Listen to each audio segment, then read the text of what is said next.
Hey everyone, I hope that you guys are doing amazing wherever you are. My name is Shikha and I welcome you to another video in my series about INFJs. I am trying to understand myself better and I'm also doing these videos to be a source of information for younger INFJs who haven't really analyzed themselves that well and who are perhaps feeling alone and lost and insane. In this video, I wanted to speak to you guys about the fact that INFJs usually have a very, I don't want to say negative view of themselves because I think they have a very proper view of themselves. They know exactly who they are. Most people will lie to themselves, right? Most people will be like, well, it's all right. You're a good person, blah, blah. We don't lie to ourselves. We are actually really, really honest about all of our faults and all of our goodnesses to ourselves. And because we see ourselves more harshly than most people do, we don't really see ourselves to have a lot of good traits. We see a lot of our negative and horrible traits, but it's very rare that we will see our positive traits. I know that I do have some because I am human, but it's very hard for me to acknowledge them, right? But because we see ourselves so clearly and we know so much about ourselves, and we think that we realize that we have a very difficult personality. It's hard for people to be around us because we're so harsh, we're so critical, we're so judgmental, we see things so clearly, our intuition is so powerful. So it's very hard to be, I think, very hard to be around an INFJ. And because INFJs think that, we think that, oh my God, this person's gonna have such a hard time being around me, especially for new acquaintances. What we do is that we forewarn them about all of our negative quirks whenever we meet a new person, right? So whenever I meet a new person, whoever they might be, even if I'm meeting them for a little bit of time, I always tell them, I'm an INFJ, or I might not say I'm an INFJ if they don't know what that means, but I'll always forewarn them saying, I'm sorry, I sometimes don't have a filter, so I say things without thinking about it. Please don't take offense to anything I say or do. Please don't take offense to anything I say or do. I always say that to a new acquaintance every single time I meet them, right?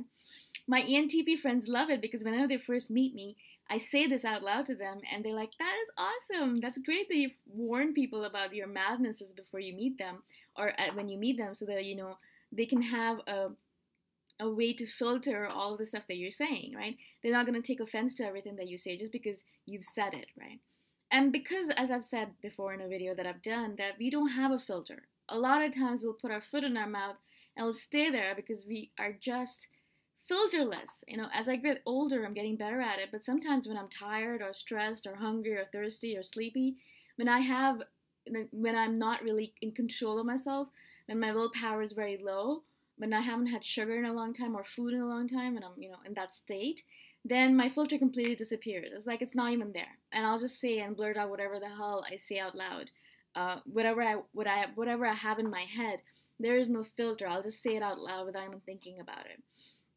And also, if you guys do drugs or if you drink alcohol, then that also exacerbates it. I don't drink and I don't smoke pot, so it doesn't really affect me that way. But I know when I did, and I did drink in the past, I would become this person that had seriously no filter on her mouth. Like people would literally be laughing at me the whole time because I would say things that were on everyone's mind, obviously, but people don't say most of what's on their mind out loud.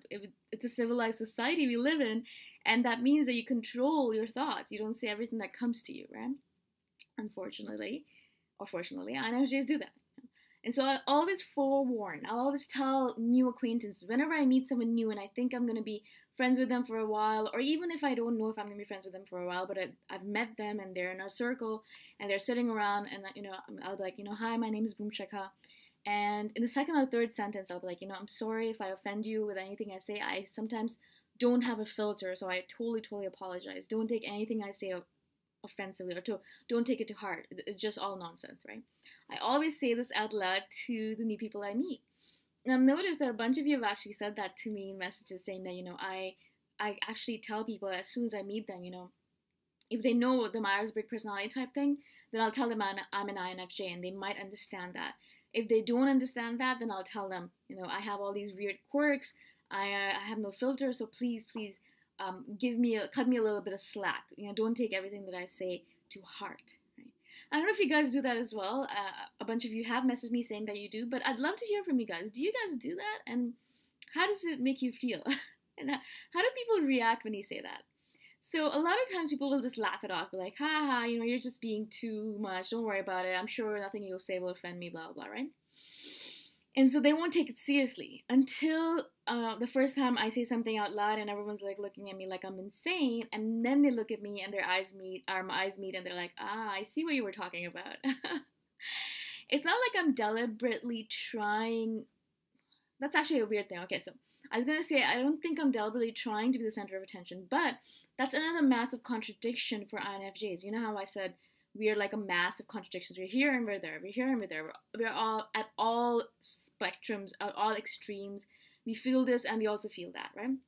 So in this regard, we don't want to be the center of attention. We hate being the center of attention. And I'll do a further video on this in the future. But we always end up being the center of attention because we say things out loud that most people are not thinking. Do you know what I'm saying?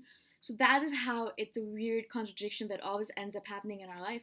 I don't want to be the center of, I dislike being the center of attention, which might be a little weird when you're looking at me thinking, why is she doing all these videos if she hates being the center of attention? Well, this is important to me. So if it's important to us, and if it really matters to us, when our sense of justice is invoked, or we really have to say something out loud because we're annoyed, or we have no filter, then we'll say it out loud. And if we're the center of attention for that moment in time, that's totally fine with us. But in generality, when we're normal and walking around the world, we actually hide ourselves. I'll be like hunched over, I'll be looking down, I don't make eye contact. I don't want people to see me. I want to be invisible, right, when I'm walking through the world. Unfortunately, or fortunately, I'm really tall. I'm 5'9", which is very unusual for an Indian girl. My parents were both really tall. So I'm 5'9" and skinny and tall. So most people will notice me when I walk down the street. It's just the way it is, just because of my height. I'm mostly taller than most people around me. Especially if I'm wearing heels, which I love to do because I don't know if it's an INFJ thing. I love shoes. It might just be a female thing. I'm obsessed with shoes, especially high heels. So that is what our massive contradiction is. We want to be at the center. We don't want to be the center of attention, but we also end up being the center of attention because we say things out loud like this, right? We'll also say things like, don't trust me. And especially when we get into a new relationship or people express interest in us, we're always telling them, these are all the things that are wrong with me. Why do you want to be friends with me? These are all the things that are wrong with me. Why do you like me? You shouldn't like me. These are all the things that are absolutely horrendously wrong with me. I'm a horrible person. I'm mean. I say mean things all the time. I do this. I'm unkind. Blah, blah. So we'll give them a long laundry list of things that hopefully we're trying to deter them from being our friends. We're trying to deter them from liking us. We're trying to deter them from being interested in us. Because if you saw what I truly was like, you would never want to be friends with me. If you saw what I truly was like, you would never want to be an acquaintance of mine. You would never want to be in a relationship with me, right? So that's what I always do when I get into a new relationship or someone expresses interest in me, or when I get into a new friendship. I always forewarn them. I'm always telling them, okay, this is what's wrong with me. If I do this, ignore me, blah, blah, blah, blah. So I'd love to hear from you guys. I'd love to hear what you guys do. How do you forewarn people? Like, how do you tell them, I'm a horrible human being, don't be friends with me, kind of thing? I'd love to hear from you guys. Let me know your stories from your life. And I look forward to, interacting with you. If you guys have any questions, or if you guys have feedback, or if you have suggestions for videos, let me know. I'm looking forward to hearing from you. Bye for now.